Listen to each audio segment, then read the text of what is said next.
At sabi niya, kung ikaw ay isang babaeng may asawa, dapat mong inuuna ang iyong asawang lalaki. Kahit pa sinasalungat niya ang mensahe namin ng mga guro ninyo, ay madadala nyo sila sa Panginoon, hindi sa pamamagitan ng pakikipagtalo, pag-aaway, kundi sa pamamagitan ng inyong kagandahang loob. At wala nang kailangan pa mag-sermon sa kanya o magturo kung ang mga kilos nyo mismo ay kakabakasan at kakakitaan ng diwa ng Espiritu ng turo ni Kristo. Napakagandang paalala noon, magpahanggang ngayon. That an attractive wife here prioritizes her husband. Kung hindi ka rin lamang handa na ang isang lalaki maging priority ng iyong buhay, huwag kang mag-asawa, huwag mo siyang pakasalan. Ganon din yung lalaki. Hindi ka handa na bigyan ng priority ang babaeng ito, ba't mo papakasalan? Para maabala ka lang sa mga balak mong pasyal, lakad dito at punta doon, ba't ka pa mag-aasawa? So an attractive wife or husband prioritizes the spouse. An attractive wife, according to Peter, behaves well for her husband's honor.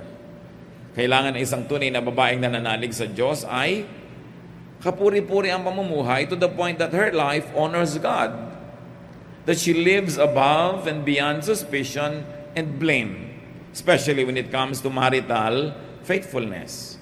Dapat ang isang babaeng may asawa ay walang ginagawang masama at mukha ring walang ginagawang masama. Hindi sapat na sasabihin, wala akong ginagawang masama. Oo nga, pero mukha meron. Nasisiraan ang dangal ng Diyos, nasisiraan ang dangal ng asawa, at gusto kong bigyan ng diin, bagamat ang detalye dito ni Pedro ay addressed to believing women, kung ang kausap niya are believing men, ganyan din na sasabihin niya sa pakikitungan ng men na ito sa kanilang may bahay o asawang babae. Hindi sapat na walang ginagawang masama. Kahit mga anak niya, Mami, wala akong ginagawang masama. Oo nga anak, pero mukha meron. So dapat hindi ka lang mukhang walang ginagawang masama at wala talagang ginagawang masama pareho. So an attractive wife wins her husband by how she makes him feel about his importance to her. Walang nangyayari sa isang babaeng o nakakilala sa Panginoon na hilig mag-Bible study, umattend ng choir, magkaroon ng mga ministry sa church, tapos pinapabayaan niya yung asawa, pinapabayaan yung anak, pinapabayaan yung bahay.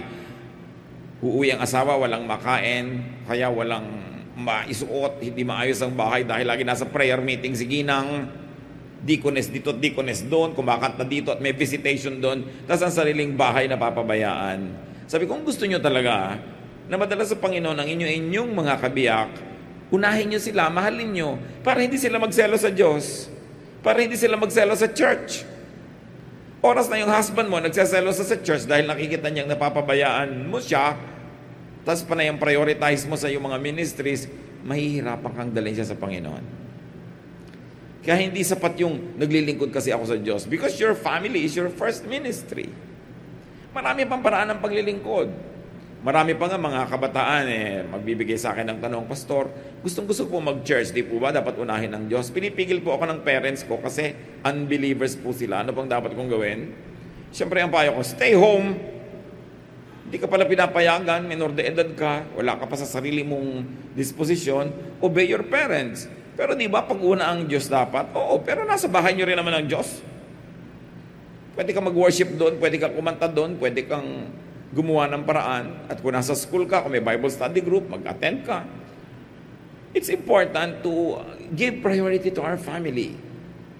Hindi gusto ng Diyos na nakakahiwa-hiwalay ang mag-anak.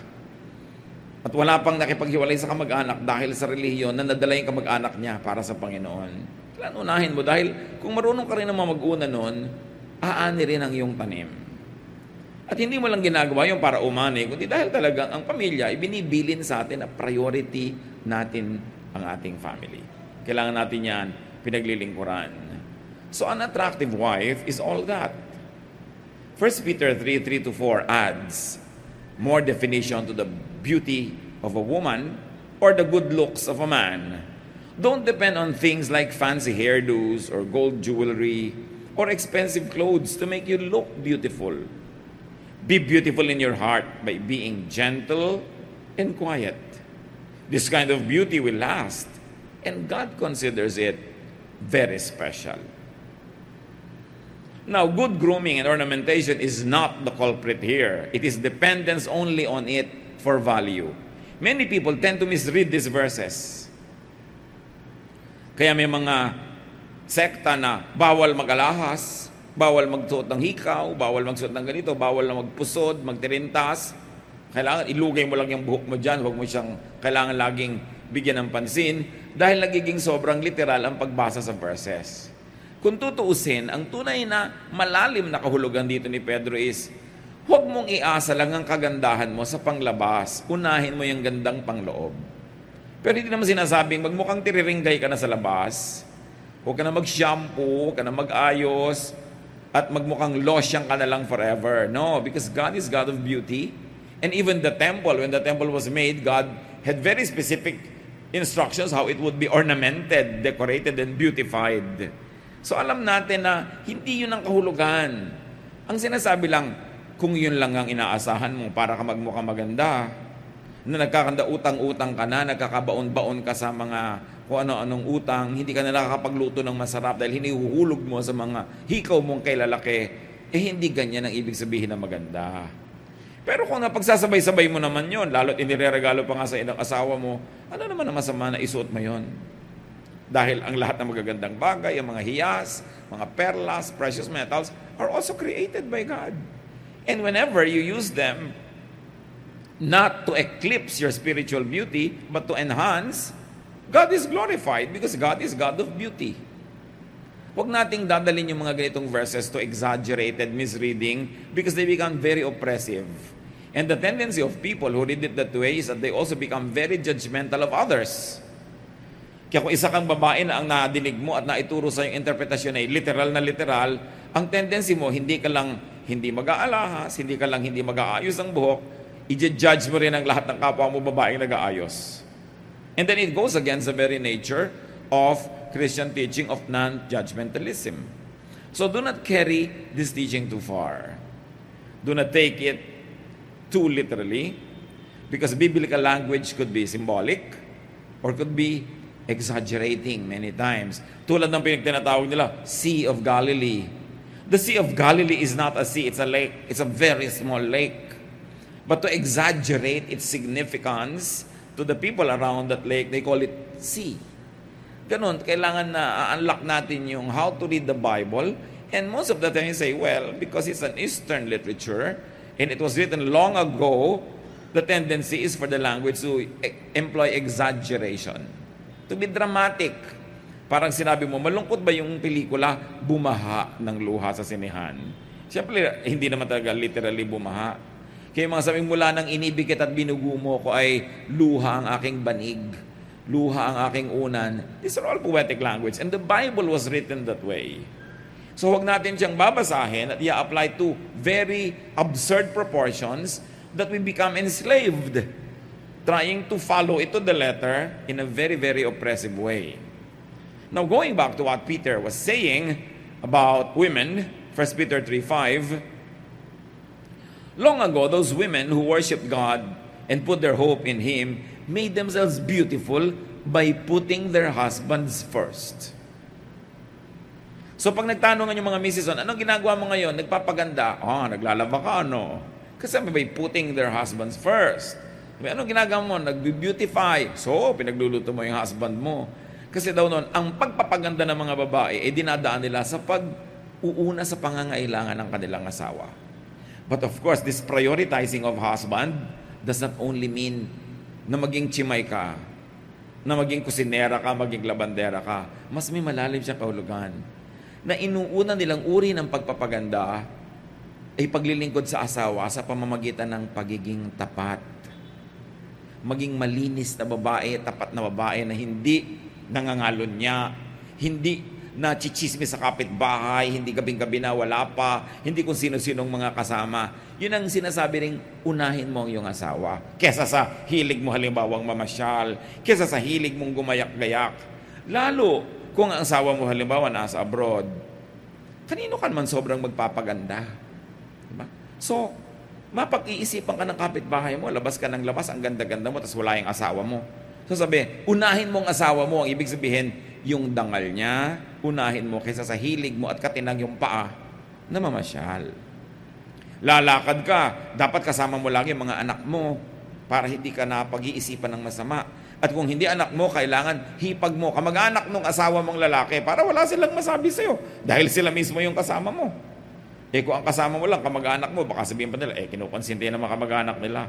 Pero in-laws mo kasama mo, biyanan mong kasama mong mamasyal, mag-spa, hindi ka magchichismis. This is what it really means to prioritize your husband, to prioritize his honor, his dignity.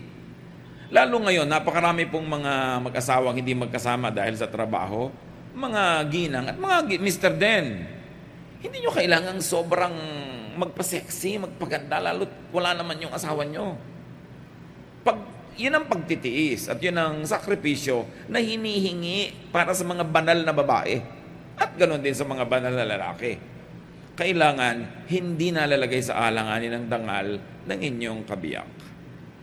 But all being said, Peter was saying that women should not depend on outward decoration for beauty. Hindi sinabing don't decorate. Hindi sinabing don't wear this and don't wear that. Literally, kundi don't depend on it for substance because it can never compensate for a bad character. Kahit busilak sa kaputian ng iyong suot, pero kung marami ang iyong kalooban, baliwala yun. Kaya sinasabi, unahin mo character development. O meron kang limited time para magpaganda ng kutis o magbasa ng Biblia, dapat unahin mo yung pampaganda ng iyong espiritu. Pero kung meron ka naman talaga magaling na time management, pagsasabay mo naman yan eh. Hindi naman kailangan mamili lang ng isa sa dalawa. Kailangan lang time management. Isipin nyo, lalo yung mga mahilig mag-beauty parlor, ilang oras na nasa beauty parlor ng isang tao, ilang oras ka nagbabasa ng Biblia, ilang oras ka nagko-quiet time, gaano katagal na nag-uubos ang panahon sa pagpapatuwid ng buhok na kulot at sa pagkukulot ng buhok na tuwid, di ba? Sa pagpapalight ng color ng dark hair at sa pagpapadarken naman ng light, gaano karaming oras ang nauubos sa pagpapantay ng mga kilay na hindi magkapantay-pantay? Gaano karaming oras ang nauubos kahit ng mga lalaki sa pagpapaganda ng mga katawan? Hindi yun masama, pero ang point, dapat naman mas marami kang oras inuubos sa pagpapatalino ng utak mo, pagpapadami ng iyong alam, at pagpipigil sa sarili para yung karakter na maganda, matino, maayos, ang siyang mangibabaw. So how much of our time, our talent, our treasure do we invest in things that are purely physical and will not last? You know that beauty does not last. Yung nagkukulay ng buhok, 2 linggo pa lang lumalabas na ulit mga puti doon sa may roots. It really doesn't last. So mahalaga, karakter, sabi, dahil sa tingin daw ng Diyos, yun ang mahalaga. And this requires no financial expense. Yung character development. So don't let what is seen outside define your beauty. Pag sinabing, uy, kilala mo ba yung asawa ni ano? Alin yung mahaba ang buhok? O yung alin yung mabait? Diba? Alin yung ang laki-laki ng hikaw? O yung matulungin? Anong klaseng impression ang ginagawa natin? Kasi hindi lang tao ang nakakakita. Ang pinakamahalaga sa lahat, our audience of one, the Lord, who is pleased when the Lord sees good character at work. So be beautiful inside by being gentle, at sabi, and quiet. Hindi maganda yung babae na sobrang bungangera. Malakas magsalita, malakas tumawa. Yung nakita mo na yung ngala-ngala pag tumatawa, kahit maganda yung skin niya, baduy pa rin. Sabi, gusto mo maging magandang babae ka, yung maging mayumi ka. No? Hindi yung pag nakaupo, nakabuka ka. Pag naglalakad, parang kabayo. Kung makakembot, parang karetela sa bakubakong kalsada. Sabi, kailangan gentle, quiet. Yung nandyan siya, tapos mapapasik, ay, nandito pala siya. Hindi ang ingay-ingay niyang, tadang, eto ako. Binabaligtad kasi yun because of the showbiz orientation of today's culture. Kailangan ipinagsigsikawan mo maganda ka. Kailangan 5 kulay ng buhok mo at mga kintab-kintab pa para katingnan. Tapos pag tinanong ka, spell no. Sabi mo, ano yun? Hindi mo pa kayang spellin pala yung no. Pero ang daming kulay ng buhok mo. So mahalaga, hindi pa samang may kulay, pero dapat pagka naman kinausap ka, ay, hindi lang pala buhay niya, ang buhok niya ang makulay, pati katalinuhan niya, maganda. Sabi, don't settle for something that is superficial. Because superficial is only for 3 seconds. What can sustain is character. Nakita nyo yung kagagandang mga artista, bakit sa kabila ng ganda, hinihiwalayan pa rin ang asawa? Kasi hindi matiis ang ugali. O hindi matiis yung laging insecure dahil hindi siya secure enough because sa kagandahan ng asawa mo, ang daming umaaligid at sa pagkilos naman niya, mukhang pagbibigyan niya, talagang mababaliw yung asawa mo sa pag-aalala. Kaya ang nangyayari, nagkakahiwa-hiwalay. Inner beauty, good character is a kind of beauty that lasts and God loves. So kung may beauty project, ang beauty project ko, kailangan tumuwid ang buhok ko, o lumiit ang baywang ko, o matanggal ang mga pekas ko at mga kulugo sa mukha, etc. Dapat meron ka ring inner beauty project. Babawasan ko ang kadaldalan, babawasan ko pagchismis, babawasan ko pag-iisip ng masama, mas magiging mabuti akong asawa at ina o ama. Yung inner beauty project. Outer or outward beauty is temporary. It is costly. It's high maintenance. Ang buhok, pag sinunod mo yung arte, hindi na lang sapat ngayon na ginugupit. Kailangan sina shampoo, kino-conditioner, may leave-on conditioner pa, may highlight pa yan. At ang buhok, pati ngayon, ay nire-relax na rin. Dahil stressed ang buhok. Nagpapaloko kayo sa mga advertising para lahat ng pera nyo mapunta doon, tapos ang ulam nyo, 3 dilis. Hati-hati kayo anak sa dilis, mahal magpa-straight ng buhok ha. Tapos pag yung ulo mo, nahihilo ka tuloy. Hindi natin pinagpapaniwalaan dapat yung mga nakikita nyo na computer-enhanced advertising. Walang ganong buhok sa totoong buhay. But it's really not just about looks, even among men. 1 Samuel 16, 1-7, kala nyo babae lang yun. One day, God said, Samuel, I've rejected Saul and I refuse to let him be king any longer. Stop feeling sad about him. Put some olive oil in a small container and go visit a man named Jesse who lives in Bethlehem. I've chosen one of his sons to be my king. So sabi nitong si Lord, alam mo, sobra na ang mga kamalian niyang Saul na yan, ha? Tama na ang pagiging king. Pipili na ako ng iba. Sige, maganda ka, at huwag kang mag-inarte dyan, ha? Don't be sad for him. We've given him a lot of chances. Magdala ka ng oil, may ipapa-anoint ako sa yung bagong magiging hari ng Israel. So when I show you which one of his sons I have chosen, pour the olive oil on his head. Samuel did what the Lord told him and went to Bethlehem. When Jesse and his sons arrived, Samuel noticed Jesse's oldest son, Eliab. He has to be the one that the Lord has chosen, Samuel said to himself. But the Lord told him, Samuel, don't think Eliab is the one just because he's tall and handsome. He isn't the one I've chosen. People judge others by what they look like, but I judge people by what is in their hearts. Nung makita nito si Samuel, ang pagkagwapo-gwapo at pagkatangkad-tangkad na si Eliab, sa niya, ito na. Hoy, tumigil ka. Nakakita ka lang na matangkad at gwapo, kala mo yun na. No, hindi siya ang napili ko. Ang tao tumitingin sa panglabas na anyo, pero ako hindi. Tumitingin ako sa puso. Now, don't get the verses wrong. Maraming matangkad na, gwapo pa, maganda pa kalooban. Eh, bonus talaga yon. Ganon din, may mga babaeng ganon, magaganda na, mabubuti pang kalooban. Bonus. Pero sabi, kung yun lang ang pagbabasihan mo, mapapahama kayo lahat. Sapagkat maraming kagandahan ay bihirang maging tapat, sinabi ng mga matatanda. So what is our conclusion about these readings? How do they relate to us? When you develop yourself, when you seek a partner, when you choose workers, when you appraise others, do not prioritize, do not capitalize on, and do not be proud of just physical beauty. Interviewer kayo, marami kayong i-interviewin, huwag kayong masilaw sa ganda. Mamimili kayo ng magiging papa, mama, huwag kayong magpasilaw sa ganda. Ang hanapin nyo, character. Kasi yung ganda, isang barog lang nun, pwedeng mawala. Isang pagkakadapa niya sa release ng trend, pwedeng mawala ang kagandahan niya. Ngayon, kung maganda na, pero yung character, nauna na, edi bonus. Pero according to many studies, pag matangkad ka't maganda, malalaki sweldo. Malaki agad ang ino-offer ng interviewer pagka maganda at matangkad, which is wrong. Kasi napakaraming magagaling na tao na hindi gano'n ang panggulat nila physically. No? Kaya ang importante, huwag kang pabubulag, lalo decision maker ka. At lalo kayong mga babae, pipili kayo ng asawa, mapapangasawa.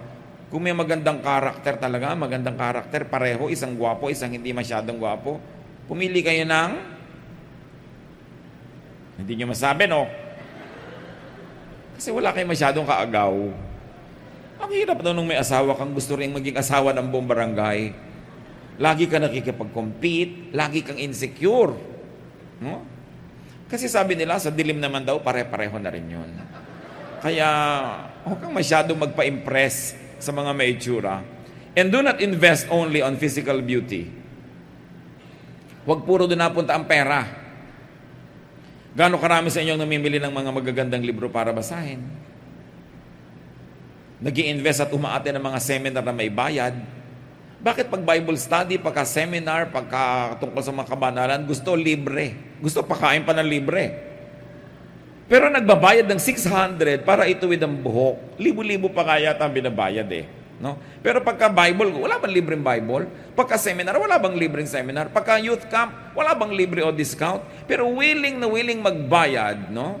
Para iurong ang pusod sa baba at maging dimple. Parang, bakit ganun ang mga warp values sa mga tao? Ang mga doktor na mga nasa ER, yung mga talagang agaw buhay, walang ibayad. Kaya tuloy yung mga doktor, walang kitain dahil, syempre, agaw buhay, gagamutin mo na dahil namamatay na to, dumudugo. Pero yung mga doktor na nagpapaganda lang, naglilipat ng nunal dito, gano'n-gano'n, ang lalaki ng mga kinikita. Kasi ang mga tao willing magbayad ng limpak-limpak sa pagpapaganda, pero hindi sa pagliligtas ng buhay. Do not invest only on that. Huwag lang maging pa-beauty, kundi dapat maging mabuti. Sandali lang ang ganda. Natatandaan nyo nung 1970s, very early 70s, yung pelikula ni Franco Zeffirelli, Romeo and Juliet, si Olivia Hussey.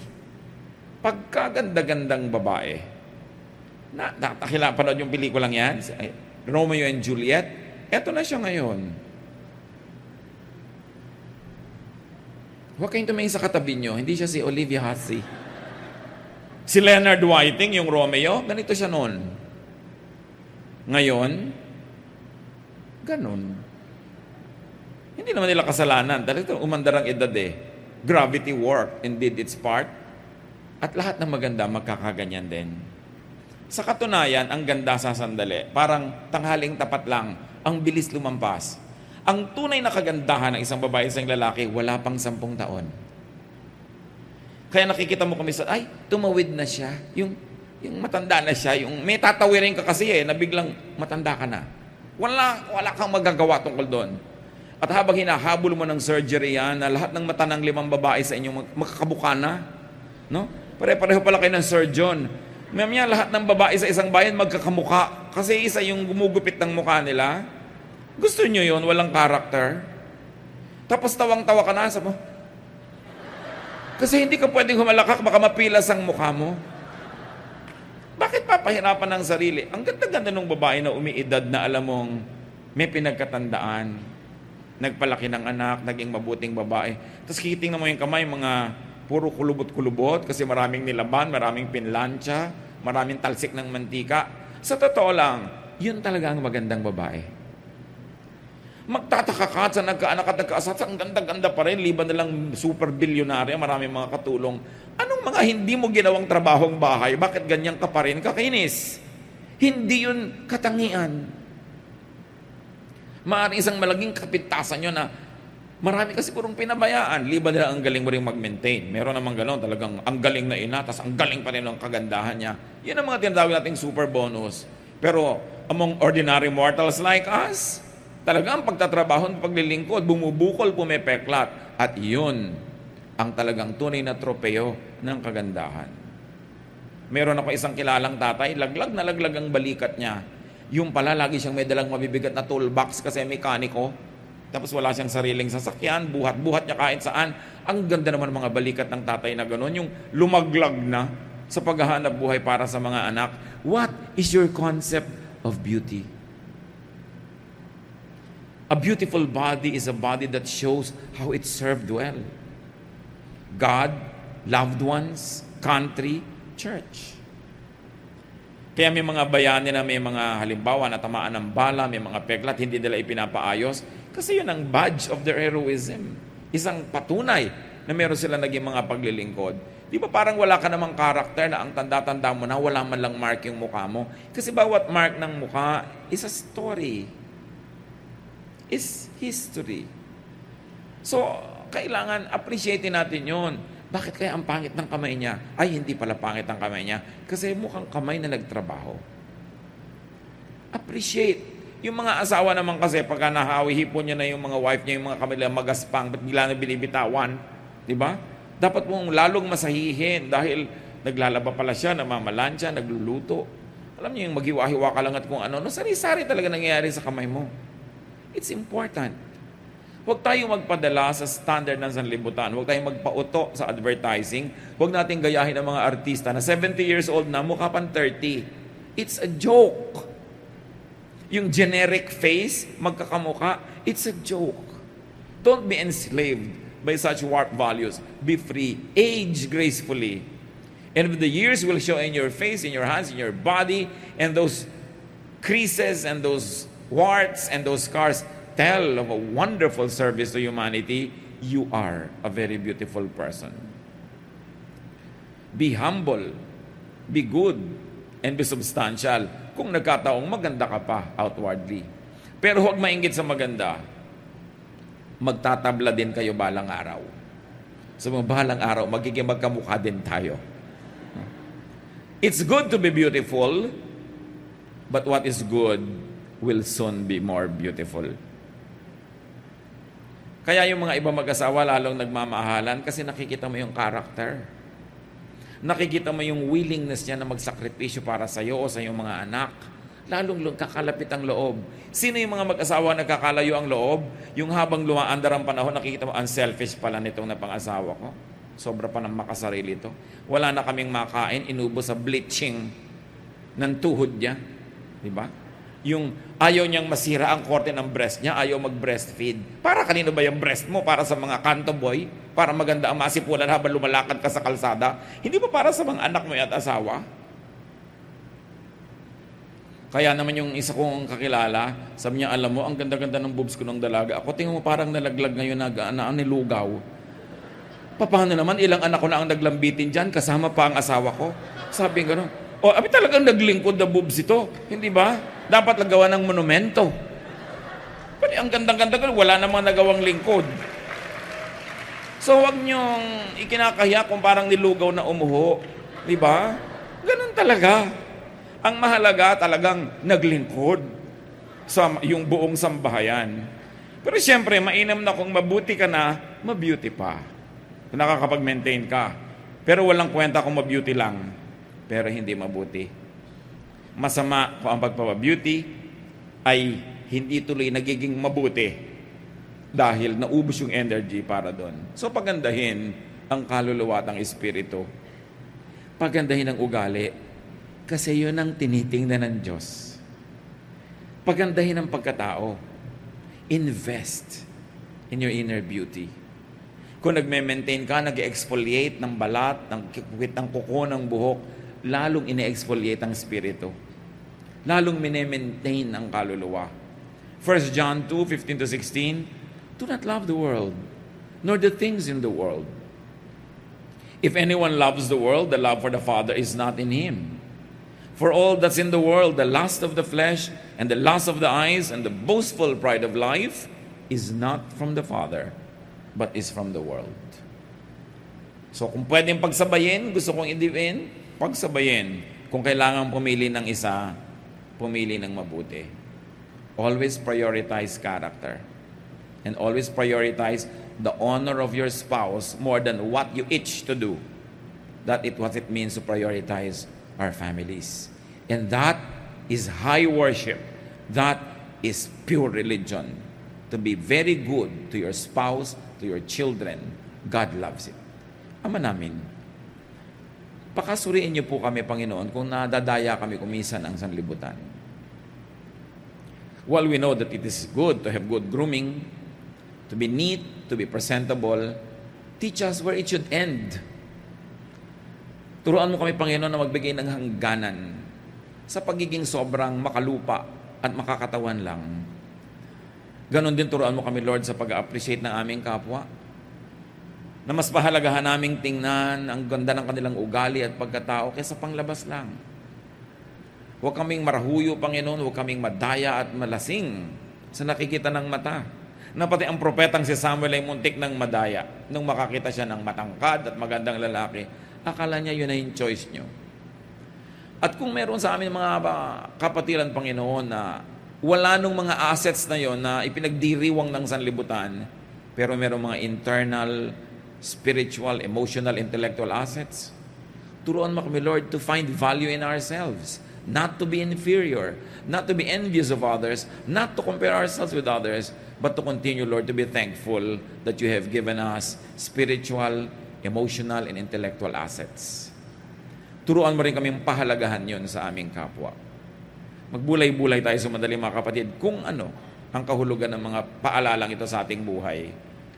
Kung sino ang pinapahalagahan natin, yung bang better looking na anak kaysa doon sa hindi masyadong good looking by the standards of the world? How do we judge our employees, people around us? We are spiritual people. Get beyond the body and get to the spirit. God, teach us. We want to be silent before you so you can remind us where we stand.